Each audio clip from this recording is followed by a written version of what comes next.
मनुष्य का मन बहुत ही चंचल होता है, इसीलिए कभी-कभी कुछ नया कार्य प्रारंभ करने से पूर्व हमारा मन संशय से घिर जाता है और ऐसे समय में हम प्रयास करने से पीछे हट जाते हैं। और इन सब का कारण है स्वयं पर अविश्वास, दृढ़ निश्चय की कमी। हम जिन्हें ऊंची दृष्टि से देखते हैं, जिन्हें अपना आदर्श मानते हैं, उनके जीवन में गहराई से देखिएगा,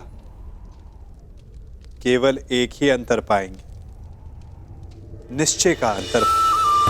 ये निश्चय ही है जो हमारी प्रतिभा को धार देता है, हमारे प्रयासों को शक्ति देता है। ये निश्चय का अंतर ही तो है कि एक मनुष्य सागर की गहराई में जाकर मोती ले आता है और दूसरा हार मानकर किनारे पर बैठ जाता है। तो हार तब नहीं होती जब आपका प्रतिद्वंदी आपसे जीत जाए। हार तब होती है जब आप ना लड़ने का निश्चय कर लेते हैं। इसीलिए यदि मार्ग बंद हो जाए तो उसे खोलने का प्रयास करो, और यदि मार्ग ना खुला तो भी अपने प्रयासों से नया मार्ग बना लोगे। मैं तो पहले से ही इस खेल के विरुद्ध था, परंतु तुम अगर नियमों का पालन नहीं करना चाहते तो इस क्रीड़ा को समाप्त समझो।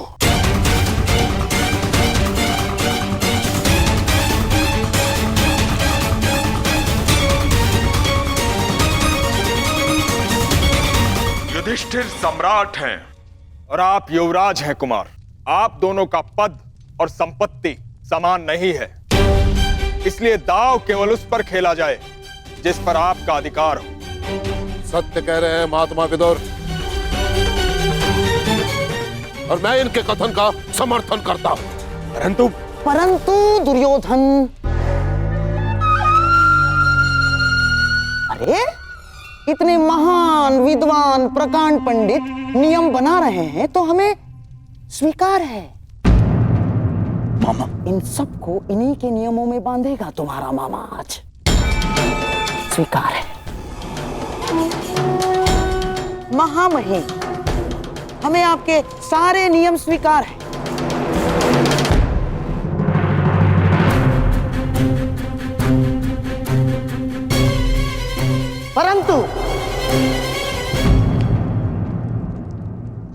परंतु क्या गंधार राज? मुझे भी कुछ नियम चाहिए। पहला, द्यूत क्रीड़ा कब रोकी जानी है, इसका निर्णय दोनों खिलाड़ी परस्पर विमर्श से करेंगे और सभा में उपस्थित कोई भी व्यक्ति द्यूत को रोकेगा नहीं।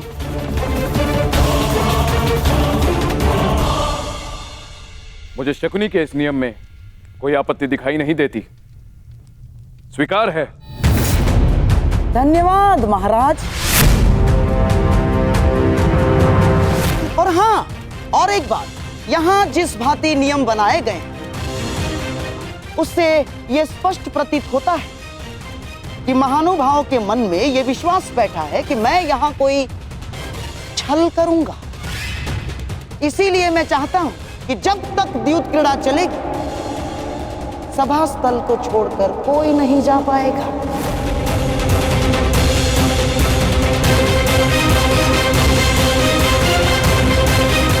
कोई भी नहीं।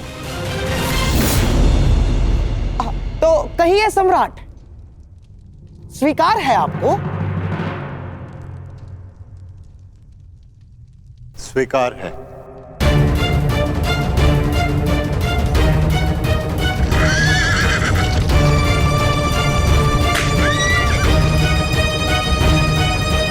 ठहरो, अभी नहीं। मेरे नियम अभी समाप्त नहीं हुए हैं कंधार राज। आदेश कीजिए महामहिम।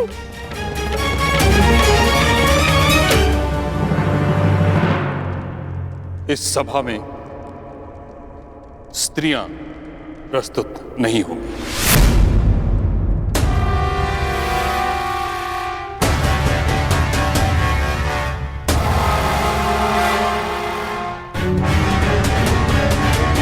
ये कैसा नियम है महामहिम? सम्राट खेल रहे हैं तो साम्राज्ञी का यहाँ होना आवश्यक है। ये सारा मनोरंजन उन्हीं के लिए तो हो रहा है। परंतु मनोरंजन के साथ साथ द्यूत कभी मन की निराशा का कारण भी बन जाता है। बिल्कुल ठीक कहा मां महिम ने। और वैसे भी शास्त्रों के अनुसार एक स्त्री केवल और केवल अपने पति के साथ ही चौसर खेल सकती है और किसी के साथ नहीं। और यदि ऐसा ना हुआ तो मैं सर्वप्रथम इसका विरोध करूंगा। ठीक कहा गुरुद्रोण ने। जुए में लाभ हानि जय पराजय होती ही है और हानि का सबसे अधिक दुख स्त्रियों को होता है। जब ये मनोरंजन के कारण है तो किसी को दुख क्यों दिया जाए।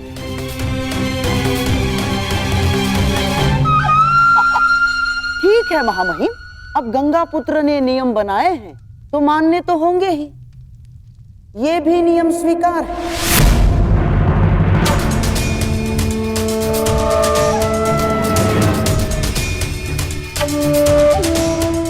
स्वीकार है दुर्योधन। परंतु महामहिम, ये चौसर का खेल बहुत लंबा है और मेरे प्रिय भीम को बहुत भूख लगती है और मुझे प्यास, और यहाँ इतने अतिथि गण भी उपस्थित हैं। तो मेरा निवेदन है कि भले ही राज स्त्रियां सभा में ना आए, परंतु दासियों को यहाँ आने की और स्वामी की सेवा करने की अनुमति मिलनी ही चाहिए।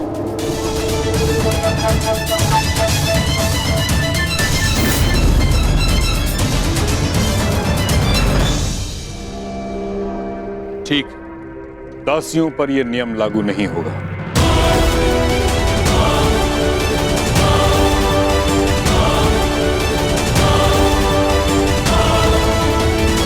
मेरा भी एक निवेदन है सम्राट। मेरी ओर से पासे मामाश्री फेंकेंगे।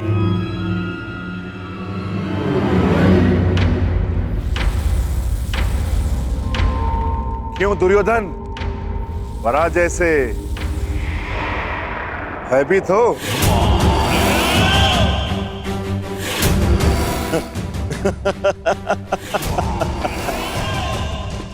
नहीं भ्राता भीम, मैं सम्राट की विजय से भयभीत नहीं, परंतु क्या करूं,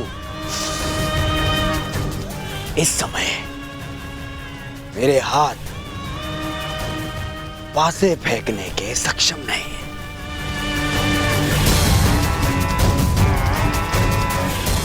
और यदि मैं हार गया तो भ्राता युधिष्ठिर को लगेगा कि मैं उनके सम्मान में हार गया।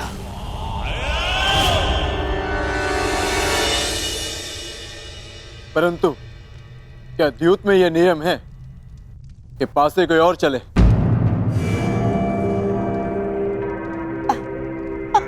अब अर्जुन, क्या है, ये नियम नहीं है, ये खिलाड़ी का अधिकार है जो दुर्योधन ने उपयोग किया। जैसे युद्ध में नहीं होता, लड़ते सैनिक हैं, पर विजय पर अधिकार किसकी होती है? राजा की। और फिर दुर्योधन तो केवल निवेदन कर रहा है अर्जुन। अब सम्राट की इच्छा कि वो अपने अनुज दुर्योधन का निवेदन स्वीकार करते हैं या नहीं? स्वीकार है। धन्य हो सम्राट, धन्य हो। सम्राट का मन इंद्रप्रस्थ जैसा ही विशाल है। बैठिए, बधाइए।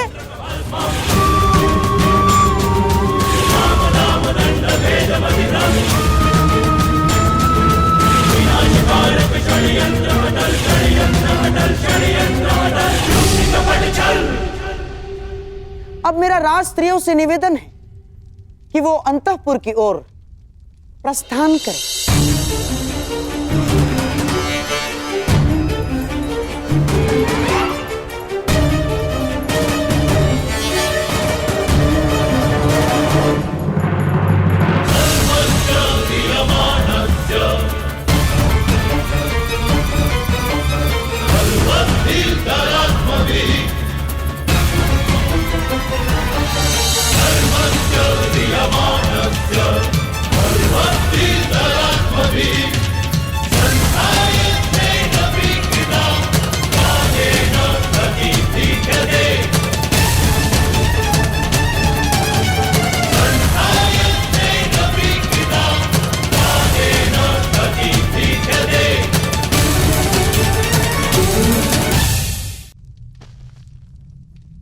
सम्राट,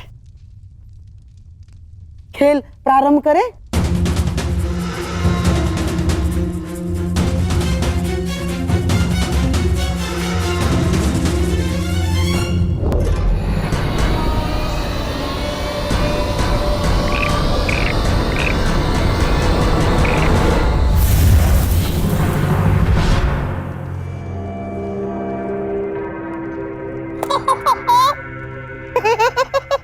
पहले ही चाल में पाव मारा।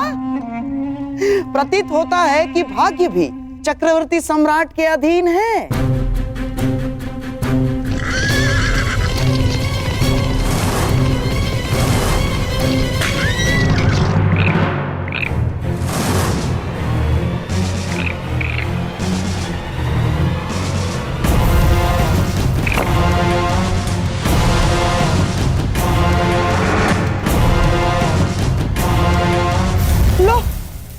भाग्य तो पलट गया।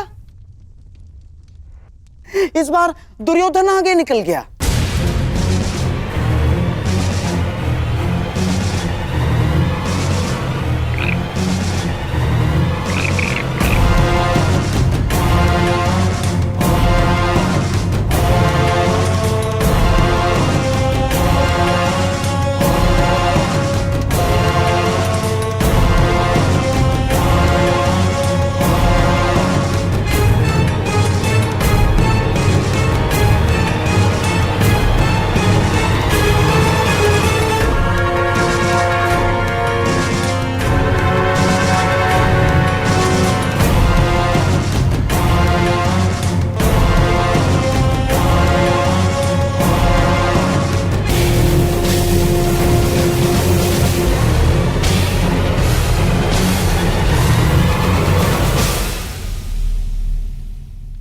रुकिए।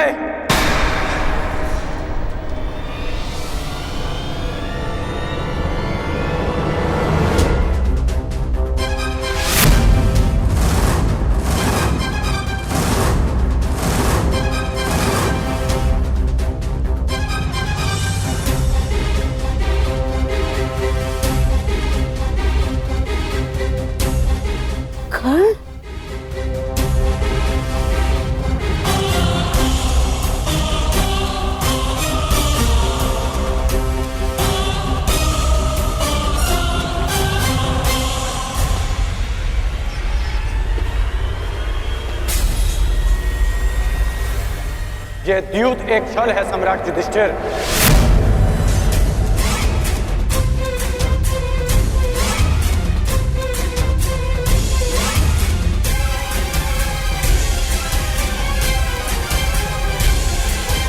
और गांधार राजद्यूत में आपका सब कुछ छीन लेना चाहते हैं।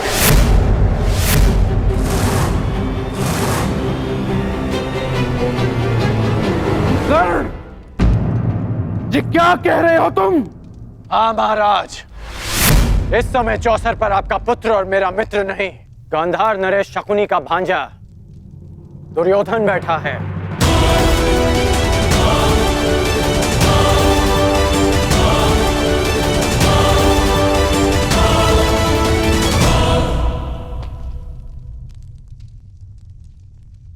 मित्र, रुक जाओ मित्र।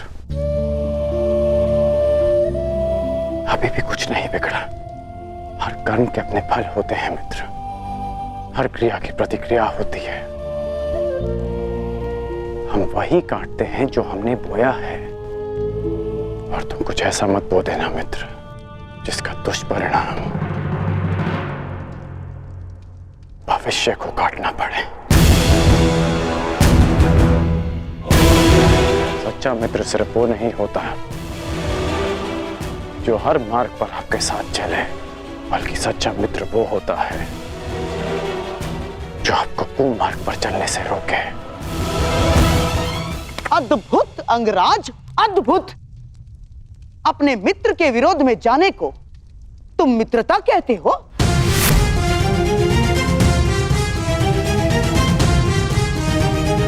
मित्रता का वृक्ष विश्वास, प्रेम और समर्पण की भूमि पर लगता है।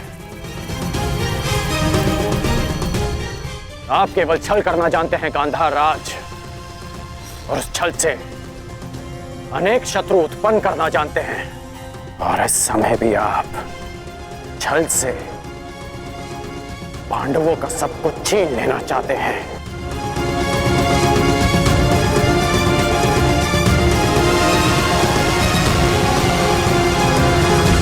छल से पांडवों का सब कुछ छीन लेना चाहते हैं।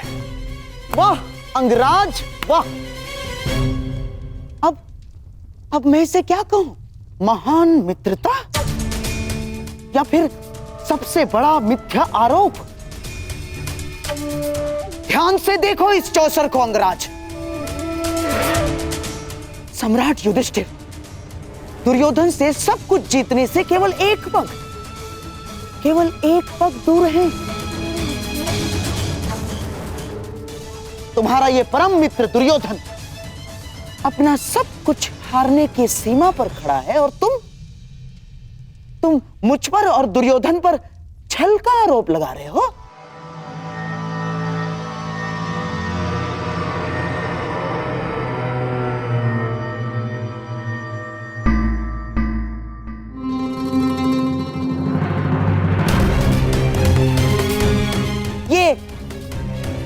ये कैसा मित्र बनाया है तुमने? मित्रता ही तो निभा रहे हैं अंगराज। वो नहीं चाहते कि उनका मित्र सब कुछ हार जाए, इसलिए ये दाव से पहले ये दाव खेल रहे हैं।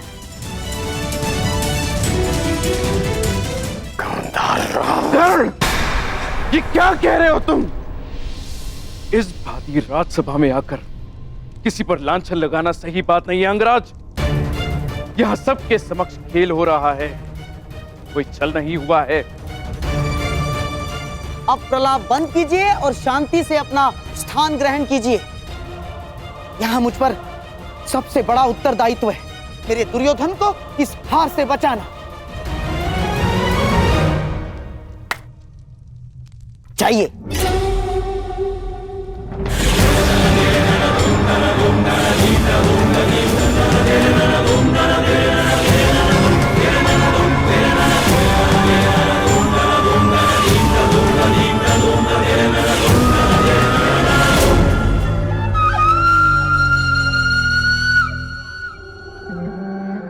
सम्राट, खेल प्रारंभ किया जाए।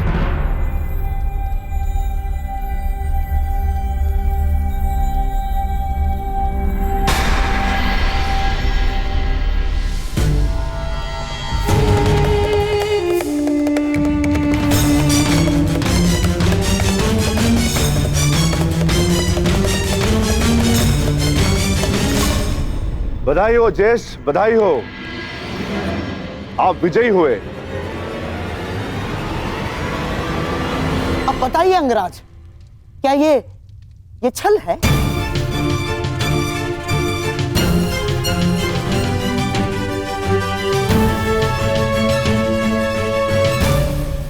मेरी बात समझो मित्र, मैं जानता हूं कि आगे क्या होने वाला है।